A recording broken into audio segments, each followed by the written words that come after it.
বিএনপির যে ভাষা সেই ভাষাই আমাদের উপদেষ্টা মণ্ডলীরা কথা বলছেন। আপনার একটা মাত্র সেফ এক্সিটের জায়গা হইতে পারে, একটা সেফ ইলেকশন আপনি দিয়ে দেন, এছাড়া আপনার কোনো কাজ নেই। যে বিএনপি দৌড়ায় বাস স্ট্যান্ডে আর জামাতে ইসলাম দৌড়ায় রাজপ্রসাদের দিকে। বিশ্ববিদ্যালয় প্রশাসনকে আসলেও আপনাদের দৃষ্টিকোণ থেকে মনে করেন কিনা যে পক্ষপাত দুষ্ট আচরণ করেছে বা করছে এখন পর্যন্ত? দেখুন, নির্বাচন নিয়ে আসলে কিছু কমপ্লেন ছিল, কিন্তু আসলে পারতপক্ষে ওইরকম প্রমাণ আমরা আসলে দেখতে পাই নাই। আচ্ছা, কিন্তু কিছুটা পক্ষপাতমূলক আচরণ আসলে হচ্ছে।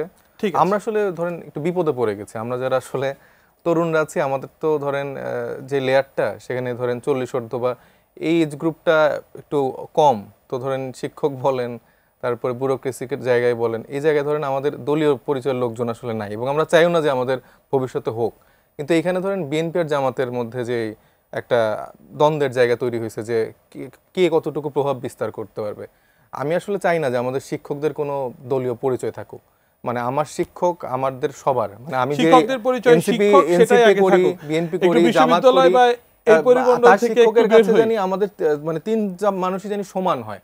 এখন যদি বিএনপির প্রতি একটু বেশি ভালোবাসা দেয় বা জামাতের প্রতি একটু বেশি ভালোবাসা দেয়, শিক্ষক সকল ছাত্রকে সমানভাবে ভালোবাসেন, এই জায়গা থেকে আসলে প্রশাসনিক জায়গা থেকে আমরাও চাই দলীয় মুক্ত যেন হয় আমাদের শিক্ষা। সাইফ ভাই, আপনার কাছে আপনি জানেন যে আজকে নাহিদ ইসলাম একটি স্ট্যাটাস দিয়েছেন, তার স্ট্যাটাস থেকে আমি একটু পড়ি। সরকার ও উপদেষ্টা পরিষদের ভেতরেও মাহফুজ আলমকে অপদস্থ ও হত্যার মৌন সম্মতি তৈরি করা হচ্ছে। এই সরকার ও উপদেষ্টারা মাহফুজদের যথেচ্ছ ব্যবহার করে এখন মৃত্যুর মুখে ঠেলে দিচ্ছে। আপনি নিশ্চয়ই পুরো স্ট্যাটাসটা পড়েছেন। প্রথমে জানতে চাই, আর কোনো ছাত্র উপদেষ্টা বা অন্য কোনো উপদেষ্টার প্রতি মাহফুজ আলমের সাথে যেমন ব্যবহার করা হচ্ছে বলে অভিযোগ করেছে নাহিদ ইসলাম, তেমনটি কি করা হচ্ছে কিনা? মাহফুজ আলমের নাম তো আমরা শুনলাম, সামনে আরো কারোর নাম শুনবো কিনা? দেখুন, আমাদের তো ছাত্র উপদেষ্টার জায়গা থেকে 2 জন আছেন আর কি। তো এই মানুষগুলো তো আসলে আমাদের শুধু এনসিপি বা শুধু তরুণদের পার্টিসিপেশন করছে তা তো না। এটা আসলে ওনারা গণ অভ্যুত্থানের ফেস, সেই জায়গা থেকে ওনারা লড়াইটা করেছেন, এবং আমার প্রথম থেকে তো সবাই ওন করছিল। এখন হঠাৎ করে আসলে একরকম বলছে এরা তো এনসিপির উপদেষ্টা, এরা তো তরুণদের উপদেষ্টা, এরকম অনেক ট্যাগিং হচ্ছে। এবং উপদেষ্টা মণ্ডলীতেও যারা আছেন তারা তো দেখা যাচ্ছে বিভিন্ন দলের মতাদর্শিক জায়গায় আছে, এটা তো মোটামুটি ওপেন। তো সেই জায়গা থেকে এখন যে কোনো ইস্যুতে বা যে কোনো সিদ্ধান্ত গ্রহণে তরুণদেরকে একরকম কোণঠাসা করে ফেলা হচ্ছে।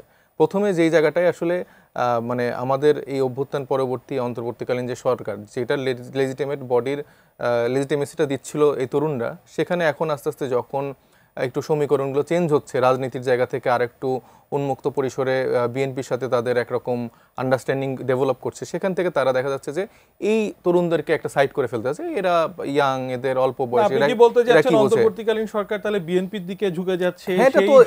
এটা তো লন্ডনে যখন আমাদের প্রধান উপদেষ্টা গেলেন, তারপর থেকেই তো আমি দেখছি যে আসলে বিএনপির যে ভাষা সেই ভাষাই আমাদের উপদেষ্টা মণ্ডলীরা কথা বলছেন।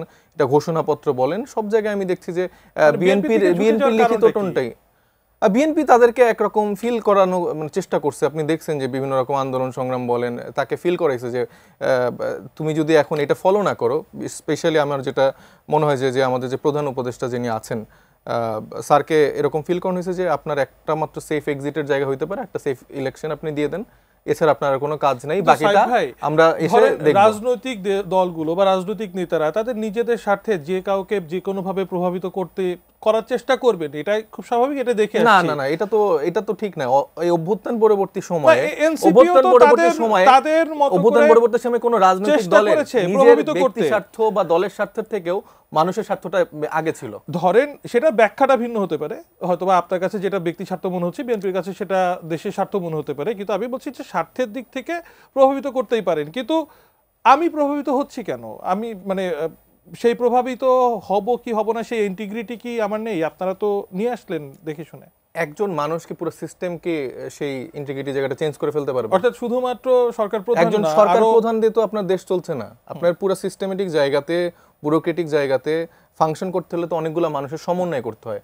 আপনার আর্মি লাগবে, আপনার পুলিশ লাগবে, আপনার প্রশাসন লাগবে, তার সমন্বয়ে আপনার একটা দেশ ফাংশন হতে পারে। তো শুধুমাত্র একটা ব্যক্তি বা 2-3 জন মানুষ যদি তার সদিচ্ছাও থাকে, চাইলে সেটা সম্ভব না। তো এই জায়গা থেকে ধরেন বিএনপি একটা বৃহত্তর দল, সেখান থেকে তারাই দাবি করে তাদের অনেক লোকবল, অনেক জায়গা। তো সেই জায়গা থেকে তারা পদে পদে তাদেরকে ফিল করাচ্ছে, বাধ্য করছে। এবং বিএনপি পন্থী যেসব উপদেষ্টারা আছেন তারাও মানে তাদের চেষ্টাটা আসলে আচ্ছা, মোশাররফ ভাই একটু মৃদু হাসছেন। মোশাররফ ভাই, মানে বিএনপি তো বিরাট সাফল্য, একেবারে মানে অন্তর্বর্তীকালীন একটি সরকারকে প্রভাবিত করে ফেলছে, আপনাদের সুরেও কথা বলছে। কি এমন জাদু করলেন আপনারা? না, আমি একটা সাহেব মোস্তাফিজের সাথে একটু কথা বলি যে বিএনপি যে দাবিগুলো উত্থাপন করছে, বিএনপির বক্তব্য একটা কি, যে বাংলাদেশটাকে গণতন্ত্র উত্তরণের জন্য একটা নির্বাচন দরকার। এর বাইরে কি বিএনপি অন্য কোনো বিষয়ে কথা বলছে আপনি দেখেন? না, বলছেন না। না, আমি বলছি মূল বিএনপির হলো যে একটা ইলেকশন দরকার। তো ইলেকশন কি? সবাই মিলে আমরা একটা ইলেকশন করতে চাই যাতে গণতন্ত্রের উত্তরণের যাত্রাটা আমরা শুরু করতে পারি। এখন সাইদ মোস্তাফিজ যেটা বলার চেষ্টা করছে, বরং আপনারা যদি নির্মোহভাবে চিন্তা করেন, আপনারা সোশ্যাল মিডিয়া দেখেন যে এই যে একটা কথা কিন্তু এখন সোশ্যাল মিডিয়ায় ভাসছে যে বিএনপি দৌড়ায় বাস স্ট্যান্ডে আর জামাতে ইসলাম দৌড়ায় রাজপ্রসাদের দিকে। একটা শব্দ আপনি দেখেন প্রায় কিন্তু সোশ্যাল মিডিয়া। অর্থাৎ বিশ্ববিদ্যালয়ের প্রশাসনের লোকগুলি কারা, সচিবালয় গুরুত্বপূর্ণ জায়গায় কাদেরকে বসিয়েছে, সাইদ মুস্তাফিজেরা ওই দিকে কিন্তু দেখে না। সংকটটা কোথায় সেটা কিন্তু তারা আইডেন্টিফাই করতে পারছে না। তাদের মনে হচ্ছে যে বিএনপি একটি বড় সংগঠন, সব কিছু বিএনপির ইঙ্গিতে হচ্ছে, কিন্তু না। আমরা যারা মাঠে কাজ করি আমরা কিন্তু বুঝতে পারছি যে আমরা কত ডিফিকাল্টি ফেস করতেছি, কারণ প্রশাসন আমাদেরকে কোনোভাবেই সহায়তা করছে না। ওনারা কি একটু দেখাতে পারে যে বিএনপির এমন কোনো লোক ভাইটাল জায়গায় বসে আছে? সাহেব ভাই তো বললেন যে বিএনপি পন্থী কিছু উপদেষ্টাও তো আছে। কে আছে আপনি বলেন? বিএনপি তো কোনো উপদেষ্টা এখানে আমাদের আছে বলে আমরা মনে করি না।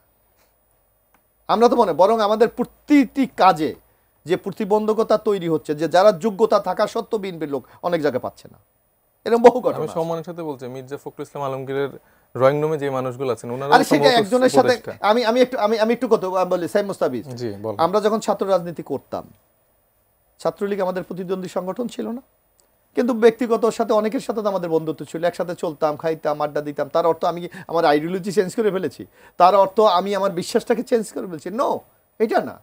কিন্তু মোশাররফ ভাই, এই অন্তর্বর্তীকালীন সরকার গঠনের প্রক্রিয়াতে তো বিএনপিরও একটা অংশগ্রহণ ছিল তো, বা আপনারা তো সর্বতোভাবে আমরা কি চাইছি সমর্থন দিয়ে যাচ্ছেন সরকার যেন সফল হোক। এখনো বলি আমরা সেদিক থেকেও তো ঝুঁকে যেতে পারে, মানে না আপনি বলছেন কোনো ধরনের কোনো প্রভাব আপনারা খাটাচ্ছেন না। আমরা কোথাও খাটাচ্ছি না, কারণ আমি একটা মনে করি, আমি এখানে বলতে চাই না, ধরেন আমার তো একটা প্ল্যান আছে, আগামী দিনে আমরা একটা ইলেকশন করব, আমি হয়তো ক্যান্ডিডেট হওয়ার চেষ্টা করছি।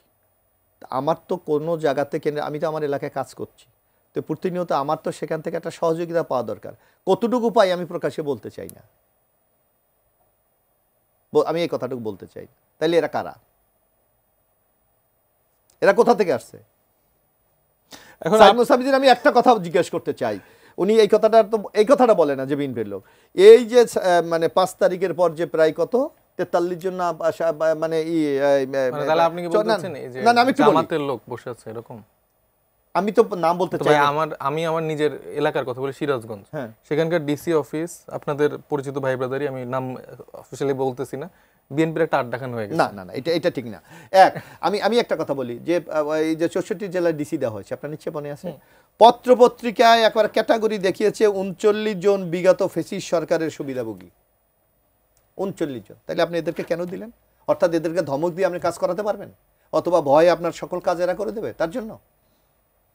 এটা তো এই অভিযোগের তীরটা তো তখন বৈষম্যবিরোধী ছাত্র আন্দোলনের দিকে গিয়েছে, যে নানা অফিসে তারা গিয়ে তদবির করে, ডমিনেট করে, তারা এই কাজ করে দিতে হবে। তাইলে এই 39 জনের বিরুদ্ধে কেন আজকে সাইদ মুস্তাফিজরা আছে, তারা কেন কথা বলে নাই, যারা তো শেখ হাসিনার সুবিধাভোগী ছিল?